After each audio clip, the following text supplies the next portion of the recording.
Subscribe करंतु Odia online channel को bell icon को मध्य क्लिक करंतु जहाँ फल आमर प्रत्येक वीडियो सर्वप्रथम Piper. Hariom friends, Odia online channel आपको स्वागत। शुभ सकाळ। तो आज आम आपको आपणकर दैनिक राशिफल कहवाक जाऊँ। यही जो राशिफल आम आपको कहवाक जाऊँ यह ग्रह मानकर साधारण गणना जहाँ ज्योतिषशास्त्र में ग्रह मानकर गोचर नाम जाना जाए। यह मुख्यतः चंद्रदेवंकर गोचर उपर आधारित अटे। तो आज आम आपको मेष ठारू आरंभ कर मीन राशि पर्यंत विस्तार पूर्वक आज राशिफल कहवाक जाऊँ। आज 4 जनवरी 2019 दिन शुक्रवार, पौष मास, कृष्णपक्ष, धनु 20 दिन।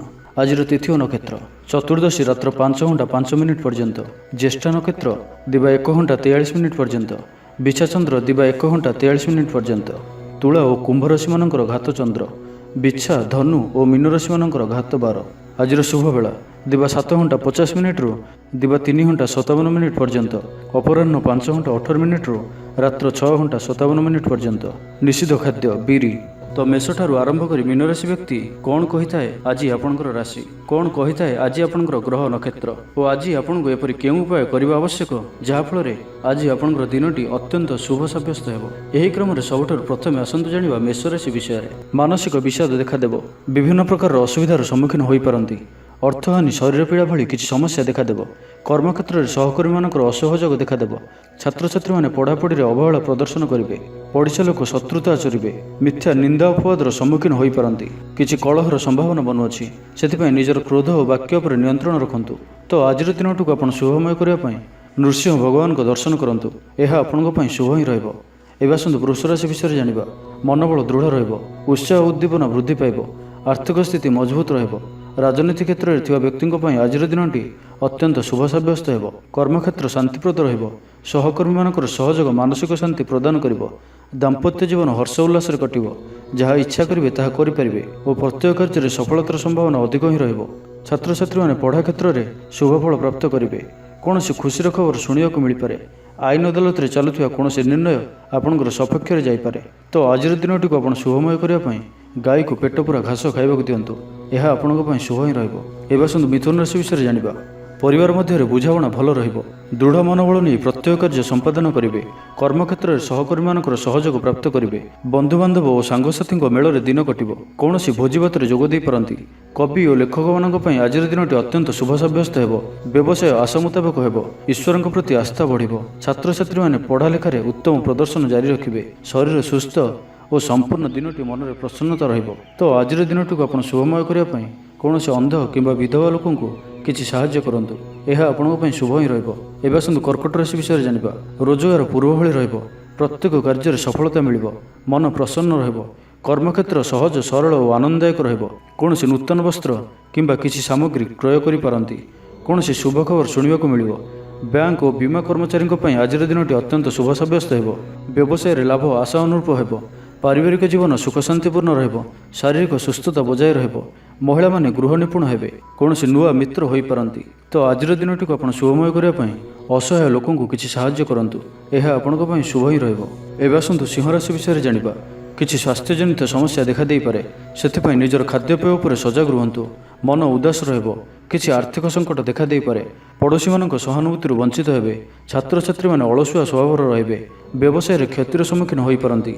कर्मक्षेत्र में कार्यदक्षता ह्रास पाइब। आय तुलन में व्यय अधिक ही रहिबो। आलस्य वृद्धि पाइब। कौन छोटिया छोटिया कथा को नहीं परिवार मध्य अशांति देखा दे पारे, सेथिपई सावधान रुहंतु।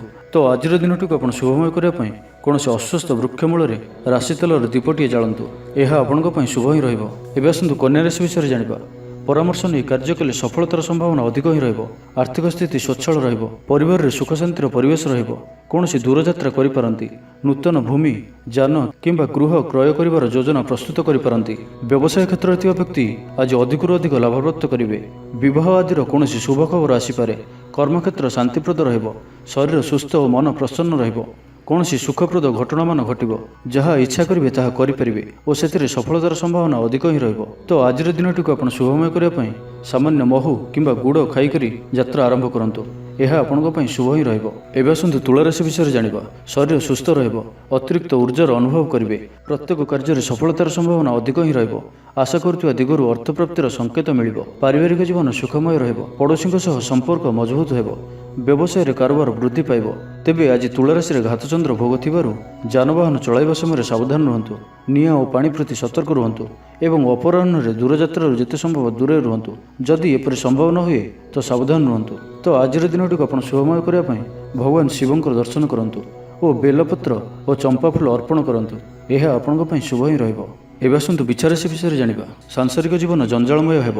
କିଛି ସ୍ୱାସ୍ଥ୍ୟଜନିତ ସମସ୍ୟା ଦେଖାଦେଇପାରେ। ସେଥିପାଇଁ ଖାଦ୍ୟପେୟ ଉପରେ ଯଥେଷ୍ଟ ଧ୍ୟାନ ରଖନ୍ତୁ। ଆଶା କରୁଥିବା ଦିଗରୁ ଅର୍ଥପ୍ରାପ୍ତିରେ ବାଧା ଦେଖାଦେବ। ଚିଡ଼ିଚିଡ଼ା ସ୍ୱଭାବ ଦେଖାଦେବ। ଛାତ୍ରଛାତ୍ରୀମାନେ ଅବାଧ୍ୟ ହେବେ। ବ୍ୟବସାୟରେ ଆୟର ପରିମାଣ ଖୁବ୍ କମ୍ ରହିବ। କାର୍ଯ୍ୟବ୍ୟସ୍ତତା ଭିତରେ ଦିନ କଟିବ। ମନରେ ଅଶାନ୍ତି ଦେଖାଦେବ। ପରିବାର ମଧ୍ୟରେ ମନମତାନ୍ତର ଦେଖାଦେଇପାରେ। ସେଥିପାଇଁ ସାବଧାନ ରୁହନ୍ତୁ। ତ ଆଜିର ଦିନଟିକୁ ଆପଣ ଶୁଭମୟ କରିବା ପାଇଁ ହନୁମାନଜୀଙ୍କର ଦର୍ଶନ କରନ୍ତୁ ଓ ହନୁମାନ ଚାଳିଶାର ପାଠ କରନ୍ତୁ। ଏହା ଆପଣଙ୍କ ପାଇଁ ଶୁଭ ହିଁ ରହିବ। ଏବେ ଆସନ୍ତୁ ଧନୁରାଶି ବିଷୟରେ ଜାଣିବା। ମନ ଭାରାକ୍ରାନ୍ତ ରହିବ। ଅତୀତରେ କରିଥିବା କିଛି ଭୁଲ ପାଇଁ ମନରେ ଦୁଃଖ ଆସିପାରେ। ଆୟ ଅପେକ୍ଷା ବ୍ୟୟ ଅଧିକ ହିଁ ରହିବ। ସହକର୍ମୀଙ୍କ ସହ ମତାନ୍ତର ଦେଖାଦେବ। କିଛି ଛୋଟିଆ ମୋଟିଆ ସ୍ୱାସ୍ଥ୍ୟଜନିତ ସମସ୍ୟା ଦେଖାଦେଇପାରେ। ବ୍ୟବସାୟରେ କାରବାର ହ୍ରାସ ପାଇବ। ଷ୍ଟୁଡେଣ୍ଟମାନେ ପାଠ ପ୍ରତି ଅଧିକ ମନ ଦେଇପାରିବେ ନାହିଁ। ପାରିବାରିକ ଜୀବନ କିଛି ସମସ୍ୟା ମଧ୍ୟରେ ଗତି କରିବ।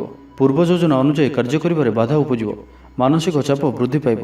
ତ ଆଜିର ଦିନଟିକୁ ଆପଣ ଶୁଭମୟ କରିବା ପାଇଁ ହଳଦିଆ ରଙ୍ଗର ବସ୍ତ୍ର ପରିଧାନ କରନ୍ତୁ କିମ୍ବା ହଳଦିଆ ରଙ୍ଗର ରୁମାଲଟିଏ ପାଖରେ ଅବଶ୍ୟ ରଖନ୍ତୁ। ଏହା ଆପଣଙ୍କ ପାଇଁ ଶୁଭ ହିଁ ରହିବ। ଏବେ ଆସନ୍ତୁ ମକର ରାଶି ବିଷୟରେ ଜାଣିବା। ସ୍ୱାସ୍ଥ୍ୟ ଉତ୍ତମ ରହିବ। ସମ୍ପୂର୍ଣ୍ଣ ଦିନଟି ମନରେ ପ୍ରସନ୍ନତା ରହିବ। ସମୟାନୁବର୍ତ୍ତିତ ହୋଇ କର୍ମକ୍ଷେତ୍ରରେ ନିଜର ଦକ୍ଷତା ପ୍ରତିପାଦନ କରିବେ। ମାନ ପ୍ରତିଷ୍ଠାରେ ବୃଦ୍ଧି ହେବ। କର୍ମକ୍ଷେତ୍ରରେ ପ୍ରଶଂସାର ପାତ୍ର ହେବେ। ଦାମ୍ପତ୍ୟ ଜୀବନ ସୁଖଶାନ୍ତିପୂର୍ଣ୍ଣ ରହିବ। ଅପରାହ୍ନରେ ବନ୍ଧୁ ମିଳନ ହେବ। ସୁସ୍ୱାଦୁ ଭୋଜନ ପ୍ରାପ୍ତ କରିବେ। ବ୍ୟବସାୟ ଲାଭପ୍ରଦ ରହିବ। କୌଣସି ଖୁସିର ଖବର ଶୁଣିବାକୁ ମିଳିପାରେ। ସାହିତ୍ୟ ଓ ସଙ୍ଗୀତ ପ୍ରତି ରୁଚି ବଢ଼ିବ। ତ ଆଜିର ଦିନଟିକୁ ଆପଣ ଶୁଭମୟ କରିବା ପାଇଁ ଗ୍ରାମଦେବତୀଙ୍କ ଦର୍ଶନ କରନ୍ତୁ। ଏହା ଆପଣଙ୍କ ପାଇଁ ଶୁଭ ହିଁ ରହିବ। ଏବେ ଆସନ୍ତୁ କୁମ୍ଭ ରାଶି ବିଷୟରେ ଜାଣିବା। ସ୍ୱାସ୍ଥ୍ୟ ପ୍ରତି ଯତ୍ନବାନ ହେବେ। ଯୋଗ ବ୍ୟାୟାମ ପ୍ରତି ରୁଚି ବଢ଼ିବ। ମନ ସ୍ୱଚ୍ଛ ଓ ପବିତ୍ର ରହିବ। କର୍ମକ୍ଷେତ୍ରରେ ଉପରିସ୍ଥ ଅଧିକାରୀଙ୍କ ଆସ୍ଥାଭାଜନ ହେବେ। ଆୟରେ ବୃଦ୍ଧି ହେବ। ଅତିରିକ୍ତ ଉର୍ଜାର ଅନୁଭବ କରିବେ। ମାନ ପ୍ରତିଷ୍ଠାରେ ବୃଦ୍ଧି ହେବ। ତେବେ ଆଜି କୁମ୍ଭ ରାଶିରେ ଘାତଚନ୍ଦ୍ର ଭୋଗ ଥିବାରୁ ଅପରାହ୍ନରେ ଦୂରଯାତ୍ରାରୁ ନିବୃତ୍ତ ରୁହନ୍ତୁ। ନିଆଁ ପାଣି ପ୍ରତି ସତର୍କ ରୁହନ୍ତୁ। ଯାନବାହନ ଚଳାଇବା ସମୟରେ ସତର୍କ ରୁହନ୍ତୁ। କୌଣସି ରିସ୍କ ନେବା ଭଳି କାର୍ଯ୍ୟ କରନ୍ତୁ ନାହିଁ। ତ ଆଜିର ଦିନଟିକୁ ଆପଣ ଶୁଭମୟ କରିବା ପାଇଁ ଭଗବାନ ଶିବଙ୍କର ଦର୍ଶନ କରନ୍ତୁ।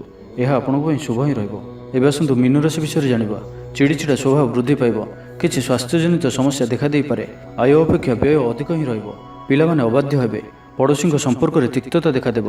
କର୍ମକ୍ଷେତ୍ରରେ ସହକର୍ମୀଙ୍କର ଅସହଯୋଗ ଦେଖାଦେବ। ବ୍ୟବସାୟରେ ଲାଭ ସ୍ୱଳ୍ପ ରହିବ। ପାରିବାରିକ ଜୀବନରେ କିଛି କଳହ ଦେଖାଦେଇପାରେ। ସେଥିପାଇଁ ନିଜର ବାକ୍ୟ ଓ କ୍ରୋଧ ଉପରେ ନିୟନ୍ତ୍ରଣ ରଖନ୍ତୁ। ମନ ଅସ୍ଥିର ରହିବ। ପୂର୍ବ ଯୋଜନା ଅନୁଯାୟୀ କାର୍ଯ୍ୟ କରିବାରେ ବାଧା ଉପୁଜିବ। କିଛି ପ୍ରତାରଣାର ଶିକାର ହୋଇପାରନ୍ତି। ତ ଆଜିର ଦିନଟିକୁ ଶୁଭମୟ କରିବା ପାଇଁ ମା ଦୁର୍ଗାଙ୍କର ପୂଜା ଆରାଧନା କରନ୍ତୁ। ଏହା ଆପଣଙ୍କ ପାଇଁ ଶୁଭ ହିଁ ରହିବ। ତେବେ ଭିଡ଼ିଓଟି ଯଦି ଆପଣଙ୍କୁ ଭଲ ଲାଗିଥାଏ ତେବେ ଲାଇକ୍ଟେ କରନ୍ତୁ, କମେଣ୍ଟ କରନ୍ତୁ। ଏହି ଭିଡ଼ିଓଟିକୁ ଆପଣଙ୍କ ଫ୍ରେଣ୍ଡସ୍ମାନଙ୍କ ସାଥିରେ ସେୟାର କରନ୍ତୁ ଏବଂ ଆମ ୟୁଟ୍ୟୁବ୍ ଚ୍ୟାନେଲ୍ ଓଡ଼ିଆ ଅନଲାଇନ୍କୁ ଯେଉଁମାନେ ପର୍ଯ୍ୟନ୍ତ ସବସ୍କ୍ରାଇବ୍ କରିନାହାନ୍ତି ସବସ୍କ୍ରାଇବ୍ କରିନିଅନ୍ତୁ। ଧନ୍ୟବାଦ।